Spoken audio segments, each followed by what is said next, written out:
오늘도 우리 주님께서 예배하신 은혜와 충만한 성령의 은혜로 함께 해주실 줄 믿습니다.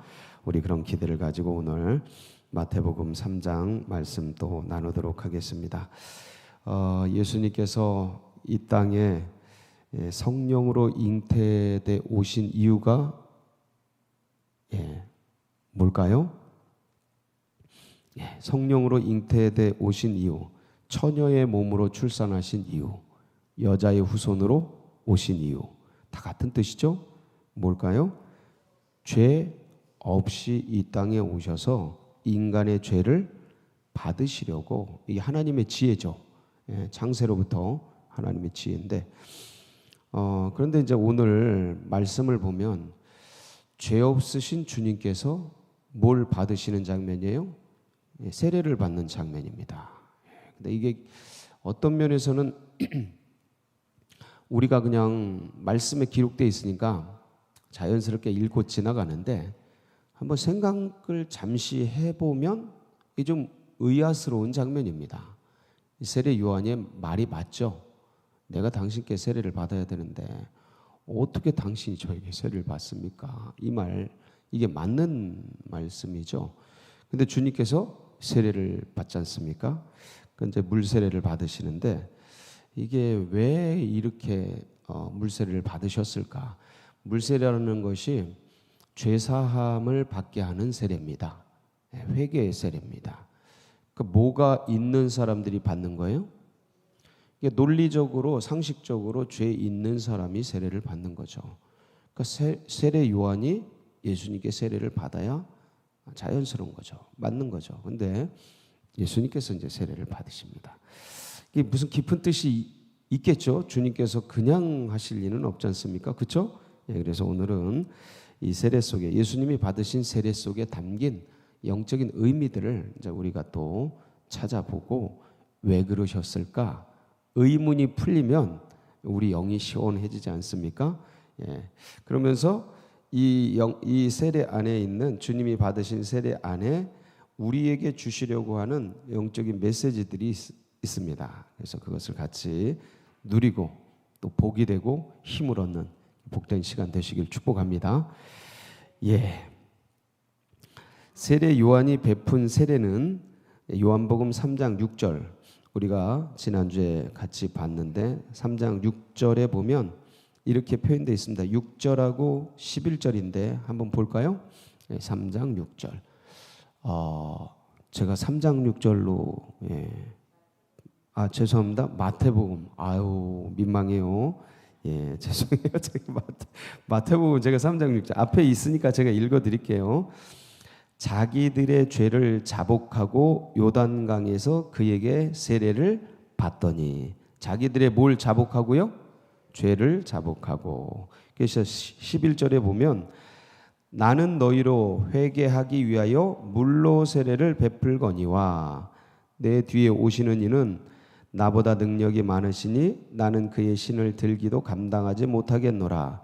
그는 성령과 불로 너희에게 세례를 베푸실 것이요. 나는 너희에게 회개하기 위해서 물로 세례를 베푼다. 그래서 회개의 세례, 그렇죠? 죄를 씻는 세례. 이렇게 요한은 어느 날 갑자기 불살출의 영웅처럼 등장을 해서 수많은 사람들에게 폭포수 같은 엄청난 말씀들을 전하면서 하나님의 말씀이 빈들에 있는 요한에게 임하죠. 말씀이 터진 거예요. 그래서 이 말씀이 터져나가면서 수많은 사람들이 와서 이 사람이 메시아가 아닌가, 그러면서 바리새인 서기관들도 와서 세례를 받습니다. 세례를 받고 그러면서 이제 죄 용서함을 받고 그렇게 하는데, 근데 주님이 어느 날 갈릴리로부터 요단강가로 요한에게 오신 거예요. 뭘 받으러요? 오늘 말씀 보면 목적이 뚜렷해요. 13절, 이때에 예수께서 갈릴리로부터 요단강에 이르러 요한에게 세례를 받으려 하시니, 갈릴리로부터 요단강, 이 세례 요한이 세례 사역하고 있는 유대까지는 굉장히 먼 거리입니다. 이거 걸어오는데, 그러니까 이거 받으려고 오신 거예요. 갈릴리로부터 저 북쪽 함경도로부터 여기 서울까지 온 겁니다. 걸어 보통 거리가 아니죠. 굉장한 거예요. 그러니까 굉장히 뜻하신 바가 있는 거죠. 근데 오셔가지고 세례를 받아 쭉 줄을 섰는지 어떤지는 상황이 나와 있지는 않은데 주님께서 쭉 오시는 거예요. 세례 받는다 그러는 깜짝 놀란 거죠, 요한이. 그래서 이게 이제 오늘 14절에 요한이 당황하는 모습이 그려져 있습니다. 요한이 말려 이르되 뭐에서요? 말려서. 이 14절 띄워주면 좋아요, 이럴 때. 그래서 말리는 거야. 이게 무슨 말씀입니까? 예수님, 여기서 이러시면 안 됩니다. 아니, 여기서 이러시면 안 됩니다. 내가 당신에게 세례를 받아야 할 터인데 당신이 내게로 오시나이까, 내게 세례를 받으러 오시나이까 말도 안 됩니다. 이럴 수는 없습니다. 말리는 거죠. 왜 이러십니까? 여기서 당황스럽게 저한테 세례 베풀어 주세요 이러고 있는 겁니다. 그랬더니 주님이 뭐라 그러셔요? 15절 예수께서 대답하여 이르시되 이제 허락하라. 됐다. 네가 다 지금 내가 하는 일을 알지는 못하지만 그냥 해라. 하려면 해라. 우리에게 직분 맡겨주시고 우리에게 구원 주시고 우리에게 이 생에서 살 수 있도록 여러 상황 가운데 우리를 던져두시고 우리에게 이 삶을 허용하신, 허락하신 이유는 주님의 깊으신 뜻이 다 있는 거예요. 허락해라. 잘 살아내야 합니다. 이것도 지나갑니다. 잘 살아내가. 이 세례 요한이 당황스러운 거예요. 분명히 물세례 사역을 하라고 하나님으로부터 사명을 받고 온 거는 확실한데 예수님 세례하라는 말씀은 이게 잘 이렇게 이해가 안 되는데 허락해라. 그래서 이와 같이 하여서 모든 의를 이루는 것이 합당하니라. 이제 알아듣고 세례를 합니다. 그래서 이제 물 속에 있다가 세례라는 게 뭐예요? 물에 푹 들어갑니다. 요단강에 딱 잡아서 푹 집어넣습니다. 앞으로 넣지 않고 이렇게 뒤로 누워서 뒤로 누우면 겁납니다. 겁나요. 이렇게. 그래서 이렇게 쫙 넣고 푹 빠졌다가 이렇게 올리는 거죠. 자, 여기서 이게 되게 단순한데 깊은 의미가 있죠. 물 속에 들어간 건 뭐예요?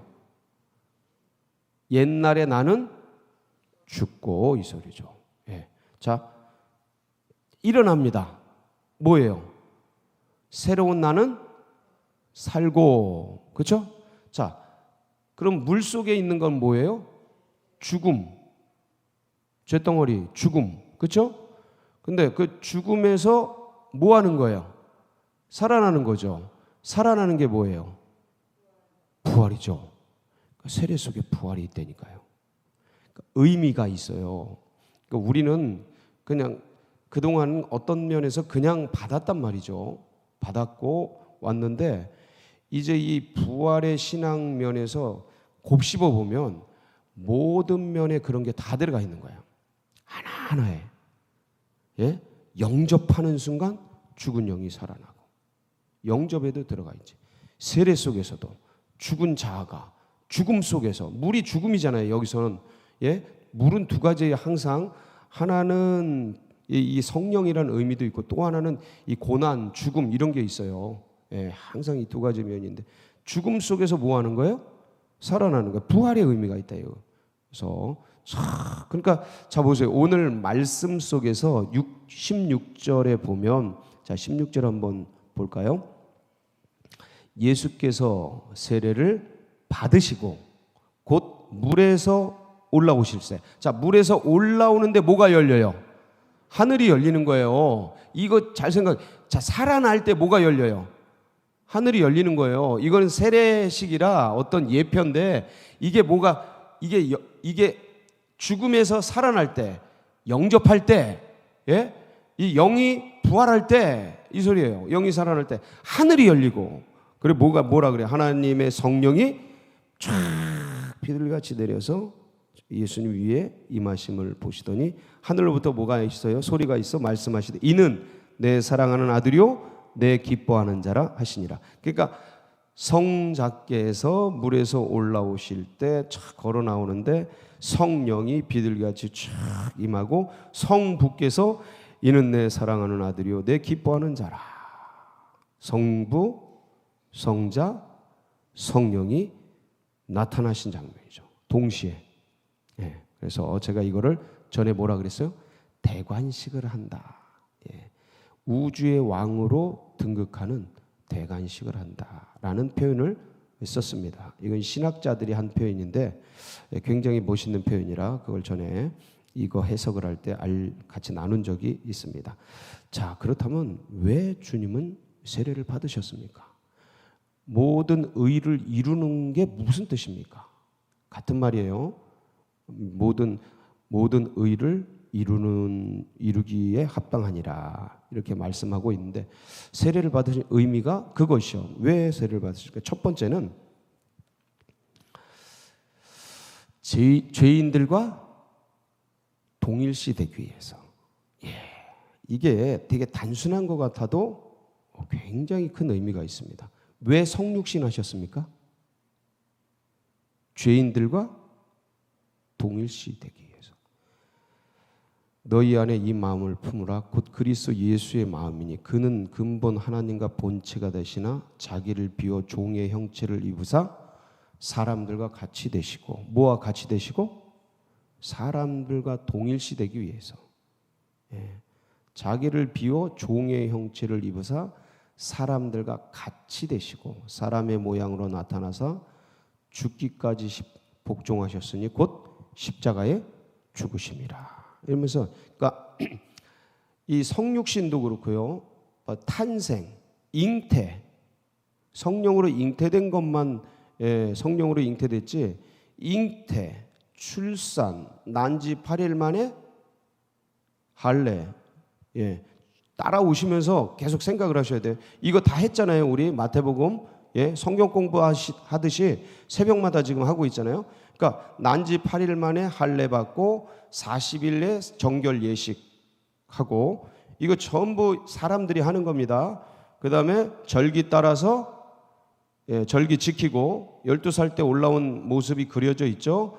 계속 된 거죠. 다 기록을 안 했을 뿐입니다. 그리고 이제 30살에 공생애를 시작하면서 세례 받으시고 이 전부 뭐예요?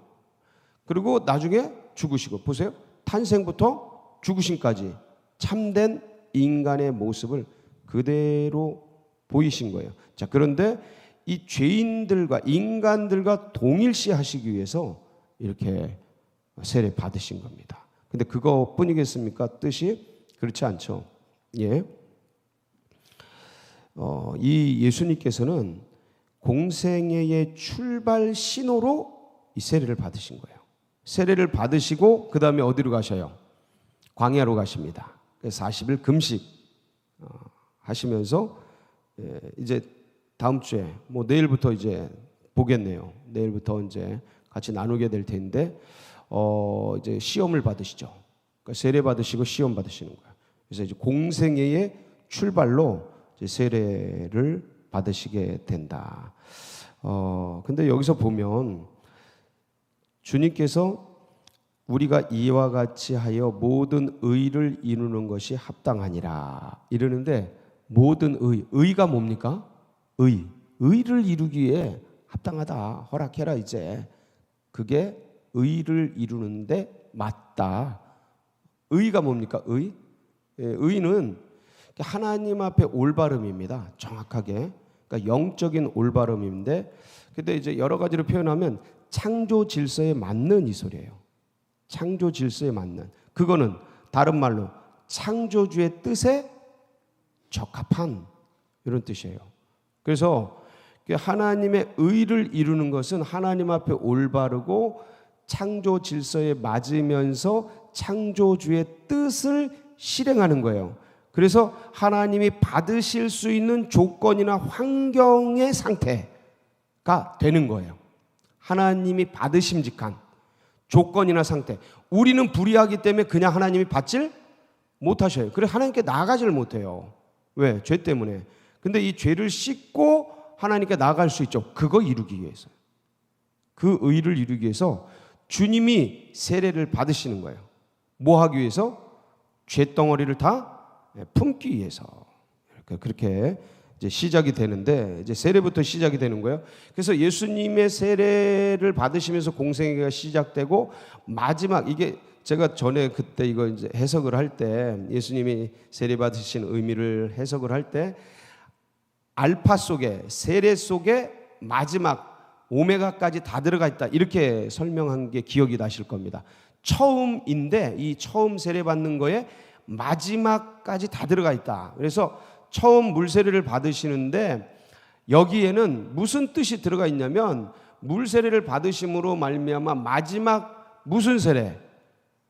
피세례, 죽음의 세례, 이게 포함되어 있는 거예요. 십자가의 세례가. 그래서 알파와 오메가라는 표현을 제가 썼는데, 그래서 이렇게 해서 마지막 마가복음 10장 38절에 이제 그게 나와 있어요. 물세례의 마지막 종점이 뭔지, 마가복음 10장 38절 거기 보면 예수께서 이르시되 너희는 너희가 구하는 것을 알지 못하는도다. 제자들이 막 구하죠. 내가 대신하겠습니다 막 그러죠. 내가 마시는 잔을 너희가 마실 수 있으며 내가 받는 세례를 너희가 받을 수 있느냐. 처음 받으신 세례는 물세례인데 이제 마지막 내가 받는 세례를 너희가 받을 수 있는, 저게 무슨 세례예요? 죽음의 세례, 피세례예요. 피세례. 저 고난의 잔, 저건 뭐 유명하죠. 노래도 있으니까. 그 고난의 잔, 피세례. 그래서 이거가 이 물세례에 내포되어 있다. 그러니까 주님이 물세례를 받으시고 피세례를 받으실 것에 대한 그런 의미들이 그림자처럼 내포되어 있는 거예요. 그래서 이렇게 받으심으로, 주님이 물세례를 받으심으로 결국 우리가 뭘 받아요? 불세례 받는 겁니다.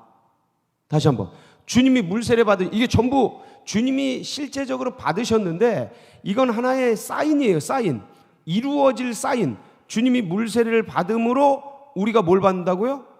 불세례 받는 거예요. 성령 세례. 예, 주님이 육화, 성육신, 육화, 육신화됨으로 우리가 뭐가 돼요? 신화, 신의 자녀가 되는 거예요. 그분 예수님이 인간의 자녀가 됐기 때문에 우리는 뭐가 돼요? 하나님의 자녀가 되는 거죠. 예, 그분이 물세례를 받음으로 우리가 불세례 받는 거예요. 성령 세례 받는 거예요. 그래서 그분, 나는 물로 너희에게 세례를 주거니와 내 뒤에 오시는 이는 내가 신발끈 풀기도 감당할 수 없느니 불과 성령으로 세례를 베풀 것이다 라고 요한이 증언을 했던 이유가 바로 그겁니다. 그래서 주님께서 자, 이렇게 물 세례를 받으시고 우리가 이제 성령 세례를 우리에게 주시려고 하는데, 이사야서 53장 5절에 보면 요 말씀이 희미하게 이제 이사야, 이게 800년 전에 예언한 거잖아요. 기록이 돼 있어요. 이사야서 53장 5절에 보면 그가 찔림은 우리의 허물 때문이요 그가 상함은 우리의 죄악 때문이라. 이렇게 다치고 아프시고 돌아가시는 게 우리 때문인데, 자, 그가 징계를 받음으로 우리는 뭘 누려요? 평화를 누리고, 그가 채찍에 맞음으로 우리는 뭘 얻어요? 나음을 받았도다. 그가 물세례를 받음으로 우리 뭘 받아요? 불세례를 받고, 그가 죽으심으로 우리가 뭘 얻어요? 영생을 얻고, 예, 그가 인간의 자녀가 됨으로 우리는 어떤 자녀가 돼요? 하나님의 자녀가 되고, 그분이 이 땅에 오셨기 때문에 우리는 어디로 가요? 하늘로 가고, 그분이 이 세상의 나라에 왔기 때문에 우리는 하나님 나라에 가고, 그분이 땅에 왔기 때문에 우리는 하늘로 가는 겁니다. 그래서 그러니까 그분이 낮아지셨기 때문에 우리가 어떻게 돼요? 높아지고. 어디까지 높아져요? 성경이 보면 하늘 보좌 우편에 계신다고, 우리가 하늘 보좌에 있는다 그랬어요. 거기까지 높여주신다고. 그러니까 이 주님의 이 성육신과 세례에 담긴 의미들이 이제 이런 뜻이 있는 것이죠. 그래서 놀라운 하나님께서 이 역사를 우리에게 이루어 주시려고 이렇게 이제 오게 되신 겁니다. 자, 보면 구약에 죄를 씻게 하는 방법이 있습니다. 그게 뭡니까? 제사 제도예요. 예, 양을 잡죠. 자, 양을 잡아서 우리가 죄 지은 것 이게 새 절기마다 올라가서 더 많은 경우는 8대 절기가 있어요. 근데 이제 이스라엘 백성들은 1년 3차 의무적으로 올라오고 그 외에 8대 제사가 있습니다. 많이 가는 분들은 8대 제사 다 갑니다. 그래서 1년에 의무적으로 3차례 와가지고 제사를 지내서 그 제사를 통해서 뭘 씻어요? 대부분 속죄제입니다. 그래서 내 죄를 양에게 전가시켜서 양의 목을 따고 내가 땁니다. 내가 따요. 주인이 땁니다. 그래서 그거를 이제 제사장이 이제 각을 뜨고 다 합니다. 그래서 이제 제사를 지내게 되는데 내 죄를 이 양에게 전가시키죠. 예, 이게 그림자예요. 모형이죠. 자, 근데 이게 신약에 와서는 뭐로 바뀌는 거예요? 그러니까 지금 짐승을 죽이고 하는 게 아직도 있긴 한데, 성전에 있긴 한데, 이 짐승을 죽이고 하는 게 전부 돈이잖아요. 다 돈 들어가잖아요. 근데 이거를 세례 요한에 와가지고 신약에 와서는 뭐로 바꾼 거예요? 물 세례로 바꾼 겁니다. 이건 돈이 안 들어가잖아요. 그냥 요단강 흘러가는데 들어갔다 나오면 되잖아요. 거저 왔으니 거저 죄가 용서되잖아요. 이게 전부 하나님의 사인이에요. 메시지예요. 그런데 자, 구약의 이런 모형들이 신약의 세례 요한의 물 세례 사역을 통해 죄가 씻어지는데 이것도 하나의 그림자죠. 실체가 뭐예요? 성령 세례예요. 성령으로 이거 보세요.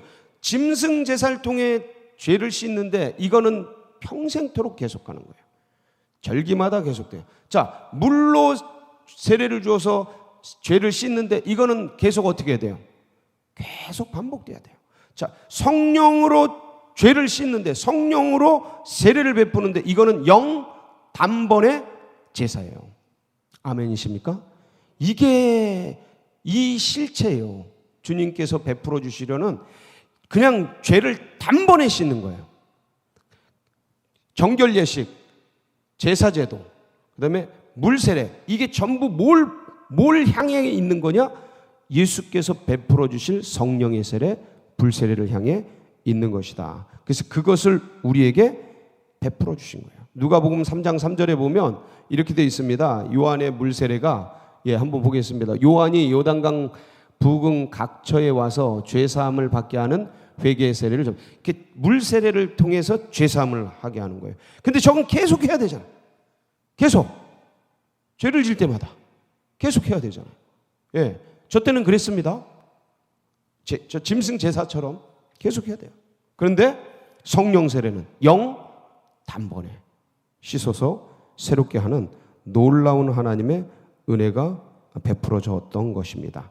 그래서 주님께서 우리를 살리시려고 이 역사를 우리에게 행해 주셨고, 그래서 주님의 죽으심으로 우리가 살아나고, 주님께서 이 고통과 또 물세례와 피세례를 받아주심으로 우리가 불세례를 받고 누리는 기가 막힌 은혜를 얻게 되었습니다. 그러니까 주님께서 그러한 일들을 행하시니까 아버지 하나님께서 이 주님께 어떤 놀라운 영광을 베풀어 주셨어요. 빌립보서 2장 8절에서 11절에 보면 주님께서 본체를 버리고 죽기까지, 십자가에 죽기까지 복종하셨을 때 사람의 모양으로 나타나사 자기를 낮추시고 죽기까지 복종하셨으니 곧 십자가에 죽으심이라. 이러므로 하나님이 그를 지극히 높여 모든 이름 위에 뛰어난 이름을 주사 하늘에 있는 자들과 땅에 있는 자들과 땅 아래에 있는 자들로 모든 무릎을 예수의 이름에 꿇게 하시고 모든 입으로 예수 그리스도를 주라 시인하여 하나님 아버지께 영광을 돌리게 하셨느니라. 하나님이 우리 주님께서 가장 낮은 모습으로 오시니까 주님이 가장 높이 들으셨어요. 우리도 동일하게 가장 죄인의 모습으로 와서 예수 그리스도 그분 덕분에 어떻게 됩니까? 가장 높은 모습으로 올라갑니다. 여러분, 죽은 자가 살아나고 죽은 영이 살아나고 죄가 씻어지고 살아나는 이 복된 은혜, 세례의 의미 속에 들어가 있는 건데 우리가 그런 그런 복을 누리고 그런 의를 이루게 하시고 그런 놀라운 역사를 지금 받아 누리고 있습니다. 오늘도 이 은혜를 붙들고 승리하는 복된 날이 되시길 축복합니다. 같이 기도하시겠습니다.